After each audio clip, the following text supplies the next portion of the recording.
E o DC Notícias Web de hoje vai falar de saúde, prevenção e cuidados, pois nós estamos no Novembro Azul.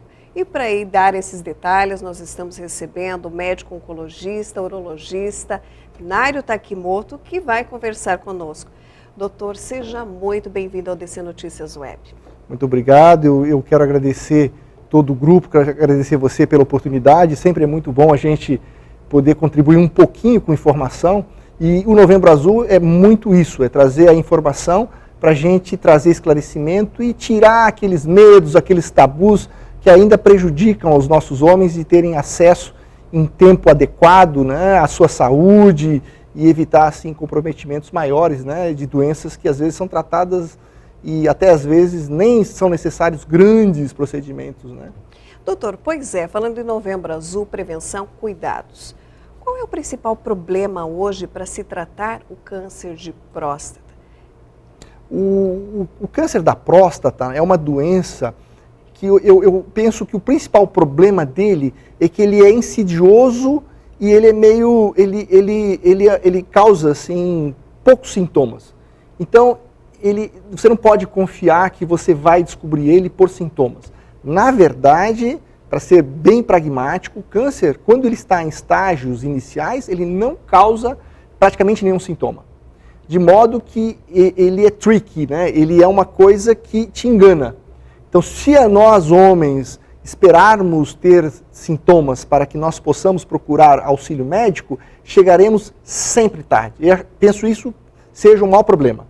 Então, é necessário que o homem procure o seu médico, seja um cardiologista, o seu urologista, com uma certa frequência para que a partir aí no mínimo dos seus 50 anos de idade, se ele não tem história familiar de câncer, ou a partir dos 45 anos de idade, se ele tiver história familiar de câncer, ele procure um médico para fazer basicamente um PSA. E na sequência, um toque retal, né, para que possa então a partir daí fazer diagnóstico de aproximadamente 98% dos tumores. E quando você faz então o diagnóstico numa fase bem inicial, você às vezes praticamente não precisa nem tratar, você vai acompanhar esse doente e a hora que você percebe ou esse paciente tem vamos dizer assim, ele tem sinais clínicos e também sinais, seja, por exemplo, da patologia da doença, que mostrem que essa doença ela é agressiva, então você trata esse paciente mais rapidamente. Quando ele tem sinais que é uma doença mais bem diferenciada, a gente chama uma doença menos agressiva, a gente pode, às vezes, até observar esse paciente. Então, o importante é fazer o diagnóstico precoce. Não pode ter medo de achar. Achar significa ter mais soluções para você tratar o paciente. Nós conversávamos no intervalo das tecnologias, século XXI, que hoje existem muitos tratamentos e quando a pessoa se depara com a palavra câncer, ela vê nessa palavra a sentença de morte. Não é isso hoje em dia, doutor? Perfeito, muito bem colocado. A gente ainda vive um atraso, vamos dizer assim, não houve uma atualização da palavra câncer. Né? Eu até não gosto muito da palavra justamente por trazer esse medo de morrer e esse prognóstico fechado, né, sombrio. Eu prefiro o nome neoplasia, que é um crescimento novo. As neoplasias, elas podem ser benignas e malignas. As neoplasias hoje, quando diagnosticadas de modo precoce, você consegue fazer tratamentos com altos índices de cura. Por exemplo, o câncer do colo uterino, o câncer da própria mama, né, que tivemos agora, o Outubro Rosa, e o câncer da próstata. O câncer da próstata hoje, quando diagnosticado numa fase inicial, você tem pelo menos 85% de cura, no primeira abordagem. E, por exemplo, se esse paciente operou, a doença voltou depois aí de 5, 10 anos, você ainda pode tratar de novo esse paciente, por exemplo, com a radioterapia, mais ou menos com uns 85% de cura. Se você for fazer as contas, você praticamente cura quase que a grande maioria das pessoas.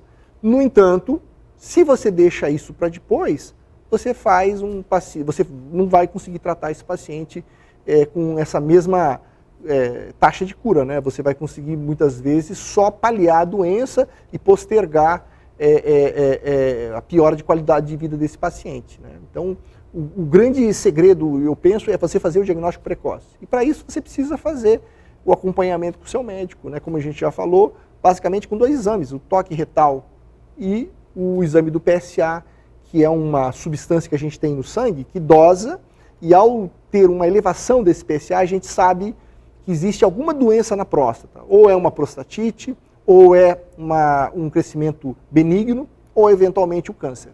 O médico urologista sabe diagnosticar isso na hora que ele compara a quantidade de PSA que subiu, o tamanho da próstata, junta com o toque, aí ele tem uma ideia disso, e daí ele sai fazendo os exames necessários para fazer o diagnóstico.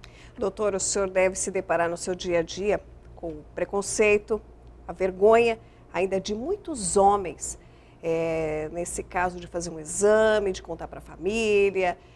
Como que dá para quebrar ainda no século XXI esse tabu desses homens que às vezes por muito medo, muita vergonha, por preconceito, por todas essas questões ainda não fazem esse exame, que é tão simples? Tão simples e com custo muito baixo e muda a vida desse homem, né? Depois que está doente, numa fase avançada, não adianta mais.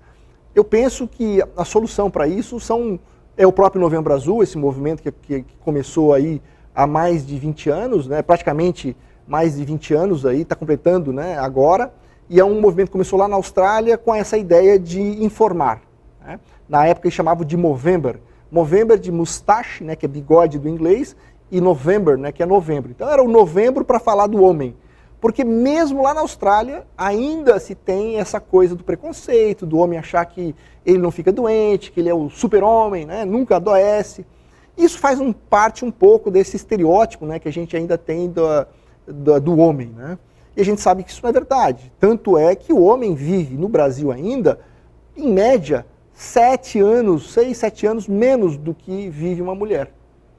Por conta que a mulher, ela já é desde novinha, a mãe leva ela para fazer o exame com o ginecologista, e ainda é muito raro. Já temos homens que levam seus filhos, mas ainda é raro ter essa cultura, né, do pai levar o próprio filho no urologista. Então, para quebrar isso, eu acho que tem um super valor esse movimento Novembro Azul, essa própria abertura que é o DC, o grupo DC está dando para a gente falar um pouquinho de câncer de próstata, né, da saúde masculina. Então nós temos que nos engajar enquanto comunidade e falarmos com as pessoas. A maneira de quebrar o tabu é trazer conhecimento. O conhecimento e a gente ter a oportunidade de tirar as dúvidas faz com que a gente perca, né, a vergonha e perca o medo, né? Então eu acho que o grande negócio é falarmos mais. Vamos falar de saúde masculina, né? Com certeza. Hoje esse tratamento, a prevenção, os cuidados pela rede pública, os homens podem ter esse acesso? Sim. Hoje o SUS, ele provê basicamente ou prioritariamente tudo que é necessário para você fazer o diagnóstico precoce, que é fazer o PSA e o toque.